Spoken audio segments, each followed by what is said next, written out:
Hello and welcome to this week's 10-minute workshop. Today we're talking all about differentiation and in particular how we can use the STEP principle to modify and adapt our activities to ensure they're inclusive for every single child within our lesson.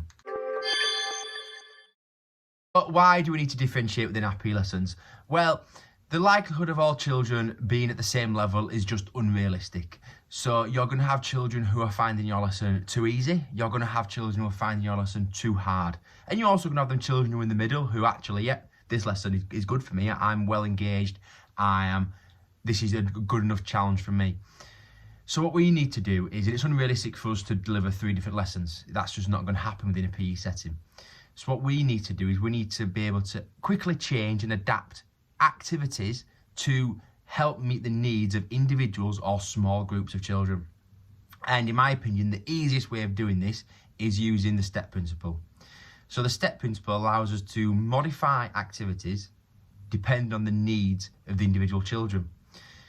So the STEP principle stands for space, task, equipment, and people.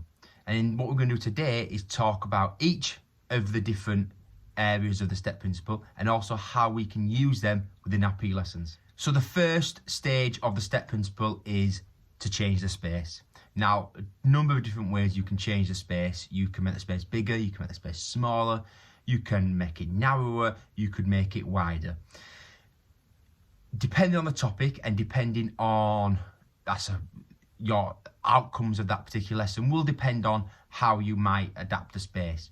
But if you're working on a fundamentals unit and you're working maybe on space management or fundamentals, and you might end up doing a chasing game, if that Tigger is finding it really hard to tig anybody, the runners are finding it too easy, then a great way of making that game and adapting that game is by simply making the space smaller. Making the space smaller will add challenge to the runners.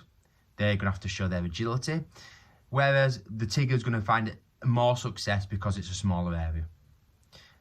Vice versa, if that particular Tigger is finding it too easy, they're tigging everybody, game's over in 10 seconds, then making that space bigger will then therefore increase the challenge. If we think about this in a invasion games context, so if you're working on football, basketball, hockey, and you might be working on a passing and receiving game, you might have progressed your lesson, you might find yourself doing a 3v1. Now, within the 3v1, you might have 3 attackers trying to keep the ball away from the 1 defender. If the attackers are finding this too hard, the defender's intercepting the ball all the time, then one of the things you might look to do is to make that space bigger. By making the space bigger, then the attackers can spread out further, which then gives them more time on the ball and allows them to make that decision, take a little bit longer to make that decision. But again, if the attackers are finding it too easy and they need more challenge, then bringing that space back in and making it smaller will then reduce the thinking time and make the attackers have to make a decision that bit quicker. So the second stage of the STEP principle is to change the task that you've given the children.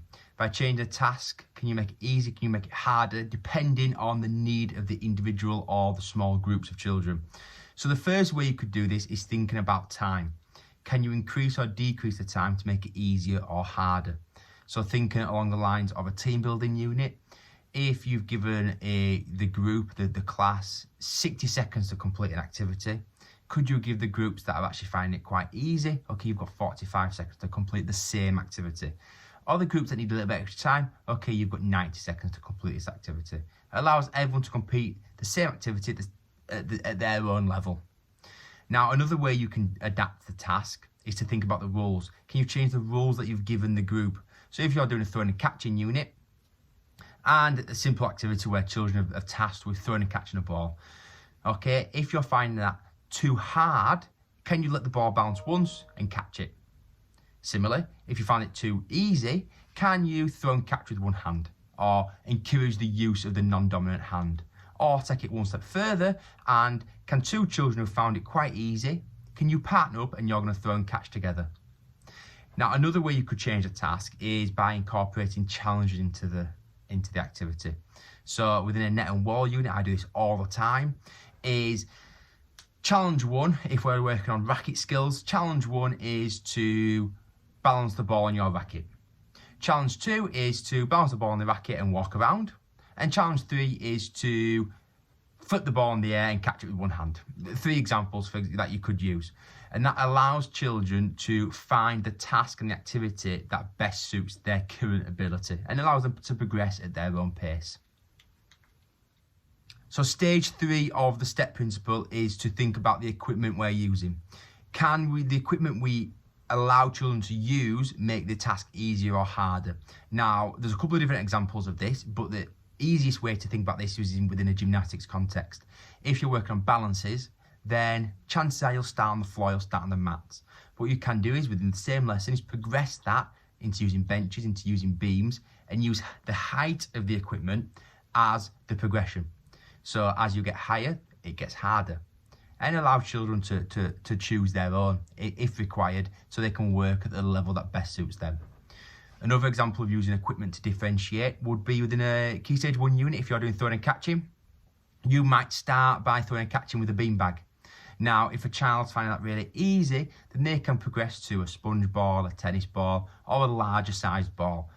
But if that child is finding actually, and this is a little bit hard for me right now, then maybe take it back a little bit and work using a bib or a balloon, which then you're still working on throwing and catching technique, but it's just allowing children to achieve that success before they progress throughout the lesson.